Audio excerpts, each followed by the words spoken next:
It's MinkiSan off YouTube. You alright? Right, today we are looking at Bandicam. Now we were going to look at fraps, if you remember my last video, the Playclaw video. I said we're going to look at fraps today. We're not looking at fraps today because it's a little bit of a surprise, isn't it? But there's a new version of fraps in the works. 3.6, I believe, because we've had 3.5.99 for about 3 years. So we won't do fraps until I've got more information back from the developers. Hopefully they'll come back to me soon and tell me what's going on. Today we're going to look at Bandicam. But before we look at the actual software, let's clarify how we're going to make sure that these tests are really just about the software. So first of all, let's talk about the system that I'm going to use, which is an i7 4790K, an MSI GTX 980 Twin Frozer, 16 gig of Corsair Vengeance RAM, an MSI Z97 Gaming 7 motherboard, Corsair H100i liquid cooler, and a CX750M power supply unit. And as well as keeping the system the same, we're also going to let the footage speak for itself in the edit. So I won't be adding any brightening, I won't change the gamma in any way, I won't be adding anything like sharpening, or in actual fact I won't be taking any sharpening away to remove pixelation. I've got this word pixelization in my head. If you've seen the last video, the Playclaw one, I said pixelization about 15 times. When it's just pixelation, I don't know why, it's just one of those things. But equally, I won't be doing anything like adding any saturation, which gives you, makes the colours a little bit more vivid and stuff like that. If you want a video about what I do to my videos to make them look nice, I can do that too and show you how I do those things. I think I've got an older one, but I've updated my methods slightly since then. So anyway, so that's how the tests are going to remain the same and how we're going to get all the softwares the right sort of way. Let's actually look at Bandicam itself now and see what we can say about it. So one of my favourite things about Bandicam is the ability to be able to customise a lot of different things. It's really important to me to be able to do that when I create videos because every setup's different. So if something's made primarily for me, then it's not going to work really well on your system and vice versa. So I like the ability to be able to go in and change things around. So if we just look on the first screen that you go into, you can see you've got all these different options at the top. Game recording mode, desktop recording mode, this will bring up a webcam. This opens our folder and this is taking screenshots. Right. Nice and quick, nice and easy, you can get to those really fast. I like when you've got this this up, it leaves a little thing up here so I can just press record and you can have this minimised sort of on a different screen. I've got 3 monitors so I can have it somewhere else, but it would still record the screen that I wanted it to record. So that's a really nice feature within Bandicam. When you come down to the FPS and the overlays and that sort of thing, I like the fact that you can have a key to turn on or off the FPS display. So if it's irritating you in a game and you don't really feel you need it, you know what you've got. I don't know why, when I'm recording I like to see what FPS I'm getting. It's weird, isn't it? I don't really know why. But you can also set a limit for FPS. If you've got, if you're playing a really old game or something, you can set an FPS limit so it doesn't record crazy crap footage. The other thing about Bandicam, which is actually really good, and it isn't in every single software, but it's really good about Bandicam, is this codec. The H.264 NVENC, which is the NVIDIA code. It means it's going to use that chip on an NVIDIA card. So that's a really, really useful feature. Particularly for me, I find that just one of the best things ever because it means I don't get much of a hit when I'm recording. So I can say I want to record the full screen, 120 FPS, here's my stereo, I've just got everything set on max really. But if I wanted to change that, I want to put an AVI. I don't know what I would. I mean, at the moment, Sony Vegas appears to have issues with AVI files, my Sony Vegas, but I've heard other people not complain about it, so I really don't know. So I'm actually outputting to MP4 at the moment, which some people will say isn't the best, but that's what I'm doing. I've got my FPS set to 120, which is the max I can do.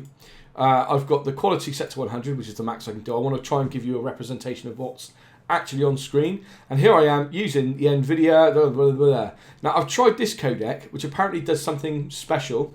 It's basically a better compression than H.264, so it's ATVC, which is H.265, but the quality isn't as good. Plus, the CPU usage is higher. So for me, it's a trade-off, but I think I'm going to stick with the H.264. Now, if I had an AMD card in the system, I would have other options for the AMD version of the NVIDIA chip thing, but you can also output to MP4. So I have it set to NVENC, which works perfectly well for me, and it's really nice. So that's kind of cool. I really like that there's those options to do those types of things. Now here is a way, or here is the place I think that Bandicam is let down. So firstly, if I want to go into the if I want to get into the video settings, the sound settings, I have to go to video and then go into settings, which is weird. I can do it from general, advanced, video recording settings, and then I get into it that way. So I don't know why it's in two places, it's a bit weird. So I can split my audio, which is why I've been using Bandicam over the X3, for example, is because of this codec here. Because I can use this specific chip on my GPU, and that means that I then have no hits to my frame rates. I would ideally, when I'm using... basically, when I'm playing, most of the time I'm playing online with other people, I would like to record the game audio. I would like to record my audio, so a separate microphone, and then I would also like to record the TeamSpeak in a separate audio file again, because a lot of people I play online with are horrendously racist and paedophilic. No, they say things that, you know, are private or secret, or they tell you something about their email address, or you know, you want to cut those things out. If I do that with Bandicam, if I need to do that with Bandicam, I actually need to lose that piece of footage entirely. And what if I just got an amazing kill? Kind of tough, isn't it? They're going to get their email address shared, but you only be able to appear to have two different audio inputs. So it's a real letdown, a really massive letdown. I think it's a big omission. And if you've got two, why not have four? Why not have six? Why not have more? Why not have other areas that I can do stuff in? You can set the webcam up. You can decide where you want the webcam to be. So this is obviously if you're going to stream. And that sort of thing, but you can, if you're recording video with a webcam, you might need it because you're doing a tutorial. I don't really know what I'm talking about actually, do I? I think of game recording only. And then for game recording mode, you can do this stuff down here, which means you can have a webcam preview on the screen so you can see what people are going to see when you're putting stuff out there. You can upload your own logo. Now, YouTube lets you have this little logo which pops up in the bottom right corner of your screen, wherever you set actually, that you upload and you can do these things, but you can actually do that with Bandicam, which is a pretty cool option as well. If you want to record the desktop, you can add mouse clicks and you can do those sorts of things. So and essentially there are a lot of options in Bandicam which make it very customizable for your setup, but there are limitations. I find Bandicam to be a little bit crashy. Let's move on to the negative, shall we? It crashes not just itself, but it crashes games as well. On more than one occasion, I've lost footage because Bandicam's had a wig out and can't close down properly, or it's literally I've been recording and because I didn't click a specific icon somewhere, or I made some changes and then didn't go back and set things back up. I didn't record the audio for my video, for example, or I was recording. I was in here recording and I got a weird screen size and not the right stuff. So there's lots of ways that it can go wrong. You've got to be over vigilant when you're setting it up, and I think that is Bandicam's biggest failing. The recording software should be something that is in the background doing its job and you don't have to worry about it. It's why I think I rated PlayClaw so well. Having all these issues with Bandicam recently and having lost footage and things like that, PlayClaw came along and did all those things without causing me any problems and just worked in the background. It's a much better piece of software in terms of what it can do. Plus, let's have like 16 audio sources. I can use the same codec. I can capture 120F. I think I can do everything that I can do with Bandicam and a little bit more. So PlayClaw has it for me over Bandicam. But for you, it could be a totally different situation. Your system might be completely different from mine, and you'll find that Bandicam is much better. It's much better if you've got a lower end system, specifically if your system isn't as modern as mine is, for example. If you haven't got a modern graphics card, for example, and you don't have that little chip on it that helps you out.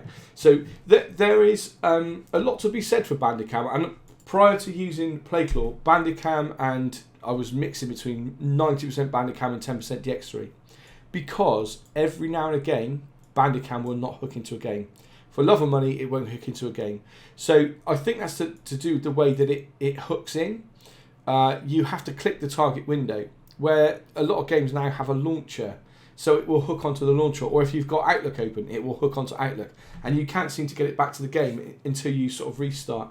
I've had to do a couple of hard restarts as well on my system with Bandicam of late. So that's not been...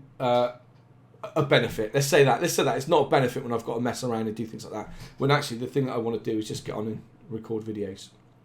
So that's an overview of Bandicam. It's a little look at it and how it works. Let's have a look at some of the footage that we produce with it. So we'll start with Project Cars. Now I want to show you the Project Cars file size, and if you remember in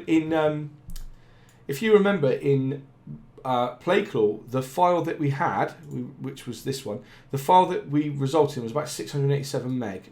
Okay, this file is 5.62 gig. Now clearly there is going to be a difference in quality.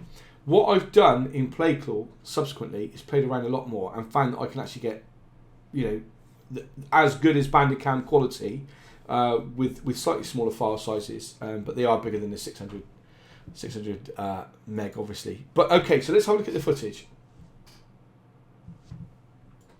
The quality of the video files that you get when you record with Bandicam are fantastic, and that's why I've been using it. It's been my primary software for a while now, and I really like the quality of the video that I get from it. There's no pixelation. The file sizes are big, but that's not an issue. You render those files out and you get the same size sort of file that you would get whether you use low quality or high quality footage anyway.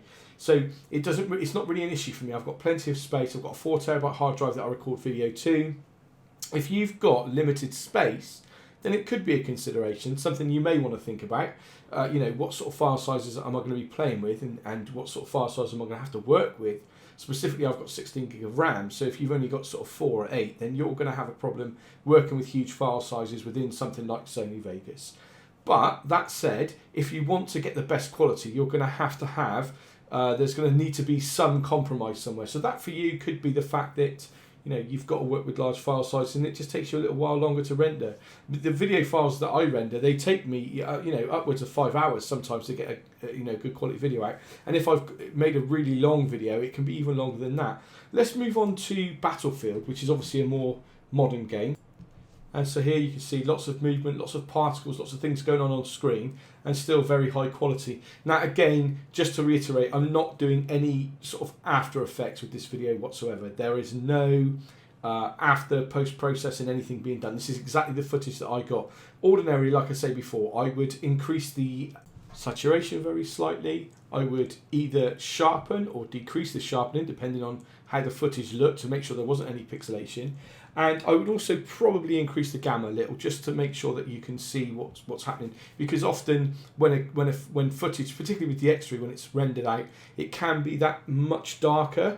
I'm going to disable resample for all these videos. I always do that, otherwise you will see pixelation which isn't actually there. It's just Sony being a twat when it does these things. So okay, well that's Bandicam. I think you can see the footage is really good. The software itself is really great. I can't kind of find fault with the quality of the video file that I get. The issues with Bandicam all stem down to the fact that you've got this very limited audio track, and at the moment it is a little bit buggy. I'm using Windows 10. It could be that that's the issue. I didn't use Bandicam with Windows 8. I've only used it with Windows 10. So it could be that that's the problem. I'm also recording games like Battlefield 1, which is a bit buggy. It does crash. Not often, but I've had issues with that. I mean, there's a video I put up a while ago when I talk about something to do with my channel where I'm showing you armor footage in the background. I had some great plays that day with armor and also with some other games, and I lost all the footage because I wasn't recording the audio, even though I thought I'd been careful enough to make sure that I had. And I've been doing this a while, so if I'm making mistakes and getting those things wrong, if you're new to this, then it could be you might be better off with something else. It's going to come down to you and how your system fares. So then, let's put all this data into our test nation graph. I don't know I can't remember what we called it now. But basically, obviously the non-recording frame rates are going to stay exactly the same, so they will just be there for comparison. But if you look at Battlefield 1, we've got 70 FPS while recording with Playclaw, and with Project Cars we've got 80, both pretty impressive numbers. Let's see how that compares to Bandicam then, and we can see straight away that actually it didn't do as well. Only 2 FPS difference in the recording on Battlefield 1, but we lost 5 frames per second on Project Cars. It's still a really respectable result, and it's still a really good piece of software because it stayed above 60 FPS. However, we could do better with a different piece of software. thanks for watching this video. Check out the play tool video before this, and I will hopefully see you next time when, fingers crossed, we'll be doing action. Love you. Bye. Goodbye. Yeah.